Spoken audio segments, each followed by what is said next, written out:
Hello and welcome to another Ancient Minecrafter video.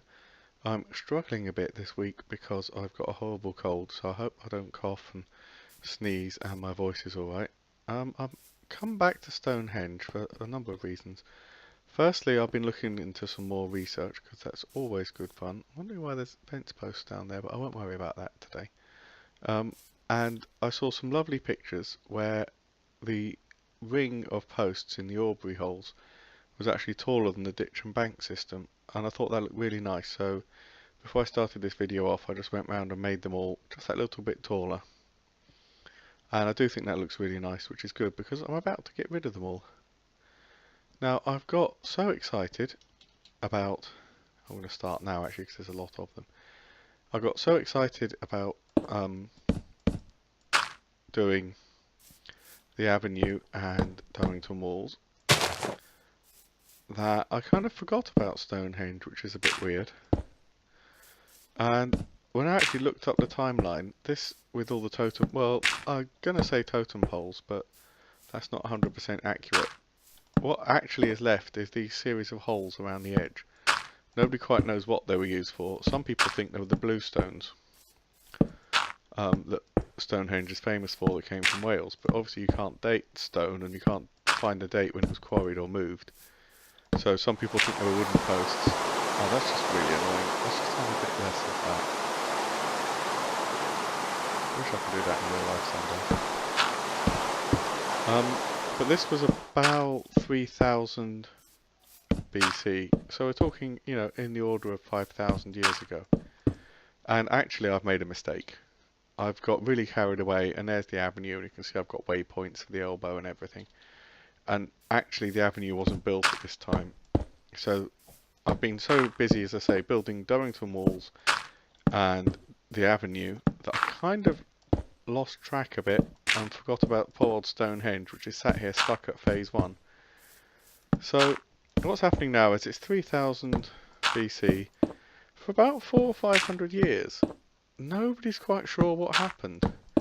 You know, fashions changed, people changed, different cultures came in, but nobody really did much with Stonehenge. They think all the posts were in, well, they know they were, because one of the few definite bits of dating evidence is that in a lot of these are called Aubrey holes, and in a lot of these holes were found cremation burials. So obviously the ditch and bank were still here. They did the ditch, if I can show you, the ditch did silt up a bit, so it got not quite as deep, but I think, to be honest, it would be quite a mild effect, and it would be a heck of a big job for me to go around and just add 1 metre of soil when it may have been like half a metre. And likewise the top of the bank's rounded off, so people weren't coming up here like every year and maintaining it and clearing the ditches and making sure it was all neat and tidy, but it was still being revered as a holy site. So, you know, you get your burials up here, you get cremation burials especially, and that's why I'm doing this. I'm getting rid of all these posts and I'm leaving holes, because these are called the Aubrey pits, or the Aubrey holes. And like I say, nobody really knows why they were built. There is a theory that if you know your astronomy, which they did when they built it, and you have some complicated arrangement of stones, you can predict eclipses. But it's a theory. It's technically possible, but, you know, nobody can actually say whether or not it happened. Right, so now this is like Stonehenge 2,700 years ago, something like that. Maybe not with the heel stones, I'm not entirely sure when they came in, certainly without the avenue, but this is it. It's just like a big, almost empty place. There would have been maybe some cremations going on, and I've forgotten to get prepared for this video. I did say I had a cold. What did happen, and what a lot of people did, there were lots of smaller post holes. Now this is going to be tricky, because a lot of them were in a kind of grid across this causeway here. I'm going to get rid of this grass, and I'm going to see if I can do them not joined up. Oh, that'll work. And there was quite a large grid of them, and again, there is a theory. Oh, that's really weird. That the way the post holes were arranged, if you sat in the centre of the circle, you could use them to track the cycles of the moon. And now we're not talking about the 28 days where it goes full moon, quarter day, new moon, quarter day, and so on. We're talking about the really obscure stuff, where if you track how the moon rises and sets over the year, and then compare it to the next year, you'll find there's a cycle that takes just over 18.5 years to go through. And they think that using this selection of posts, like every year when the moon, full moon or the new moon rose or set in a particular place, they'll put a post in. But they think that this arrangement of posts could have been used to measure that. And if it was done over 6 cycles. So 6 18s will be well over 100 years. Which, given, we're talking early Neolithic man here, like 4,700 years ago. That's an awful long time. I mean, that's like 2 or 3 generations. That's like, well, I'm only doing this because my grandfather showed me, and I'm showing my grandchildren kind of generations. So I'm going to put one more line in because they did do an awful lot of these. Now, this is not, the definite what happened. Some people think that they were joined up into fences and that they were used as kind of gates, or maybe they used like leather or cloth curtains between them. And yeah, you can see the lining up lines there. That's lovely.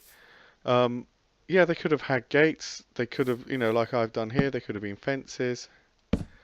They could have been almost like a ceremonial maze. They could have been a way of funneling and restricting people so that when they got into the centre here, past these would have had like ashes in them and burials of like, your Auntie Mabel and, the past chiefs and God knows. Also in the middle here, again, nobody really knows. I'm going to leave that I'm going to make that a bit taller actually, because that is the centre of the circle. And I know I've got a waypoint on it as well, but just to make sure. In the centre here, over hundreds of years, were arrangements of posts, but they're kind of random. Now it might be that, again, they had like sacred enclosures in here. They might even have been posts for buildings. They might have been marking posts for other alignments we haven't found yet. Nobody actually, as I say, I'm just going to do a weird little building here just to kind of give you a flavour. The trouble is that a post hole is just a post hole, and if there's nothing much in it, you can't really tell when it was made. So they might be trying to join up 2 posts that were put in like 1500 years ago. Not 1500 years ago, excuse me a minute. You might be like looking at 2 posts that were put in 150 years apart. That would be entirely possible. And you might think, well, why is these 2, you draw a line between them and think, oh, we can make a circle. Whereas in actual fact, they've got nothing to do with each other. I'm just going to do a little kind of viewing platforms thing here. I've got this weird microblocks tab that is slabs, which is really quite cool. Okay, so I mean, you could have like a... I hate that. Right, let's just jump up here. Yeah, see, there could be a viewing platform where you look out there. I think there are more in this other exit. This same pattern of having ditches and banks and the circle was still the same, but there, like I say, there were just posts everywhere. If you ever look up the pictures, it's almost like a random scattering.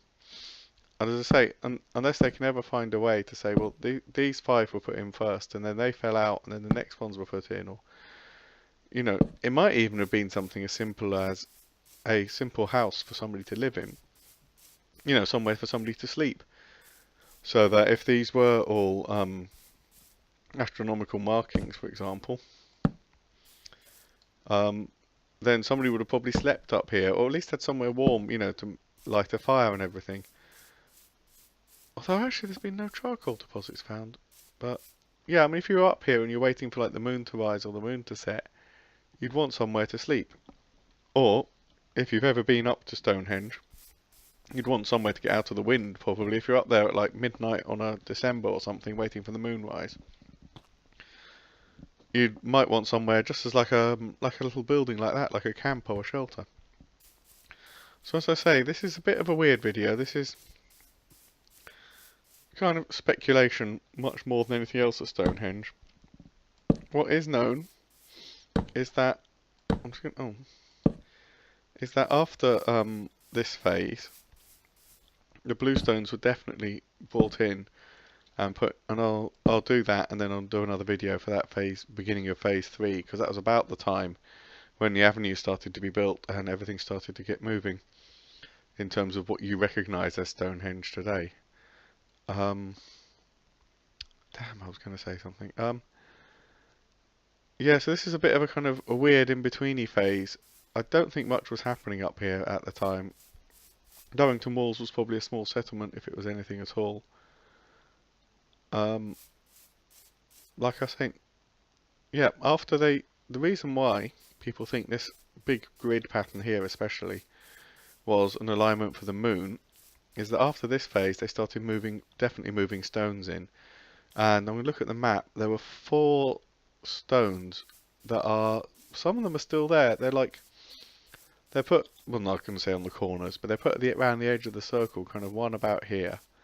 I'll look it up properly and do it properly later. I won't actually make them now. But they were kind of put on little, I always do that with the mini map. And that as well. Oh, I'm not with it today. Each stone wasn't just put in the ground, it was put in the ground and had a little trench dug around it, so it was on a little mound and it was very special. And those 4 are called the station stones. And the reason why they think that's why people did this grid of stones is that those 4 station stones mark the 18.6 year cycle of the moon. They mark the furthest north and south that the moon rises and sets, the 4 points. So it's kind of in this quiet phase. There were almost like a few people here, not the big thing, and they were measuring and they were making plans. And then when phase 3 comes along, they bring in like 80 bluestones from Wales, which must have taken years. And they start to bring the big sarsens down, which come in from Marlborough, which isn't that far from Stonehenge. And they really start to do the big settings, and then they build the avenue, and they get on with all that. Anyway, my voice is giving out. As I say, I'm not 100% today, but I did realise that I'd actually left Stonehenge in phase 1 while I was moving on to really the beginning of phase 3 with the avenue, and especially with Durrington Walls. So that's just what I wanted to show you today. We've got Aubrey Holes now instead of totem poles. We've got a wonderfully random arrangement of like a nice grid there, but the rest of it is just like a random scattering of weird bits of wood, which is as close as we can get. What I will do actually, oh no, I've got rid of it. Let me have a look. Oh, see, I'm just not clicking on the right things. Let's just put a couple of campfires. I don't know if they would have actually just built a fire in here and cremated in there, but are they lit? Oh yeah, they are. We'll just put, a couple of fires in to show that, maybe we're burying 3 people today. And they're very, well, they always say very important or high status people, but if they were like early societies, primitive societies, they might have been very important shaman or things like that. Or, priests. Anyway, I'm about to sneeze, so thank you for watching. Hopefully it's been quite a short but interesting video. Please tell your friends, do comment, do like, share, all that good social interactive stuff. And I'll be back soon when I've built the avenue and we can move up into phase 3, and I'll try and get something done for the winter solstice as well, because I think that was a really important time of year. Thank you and goodbye.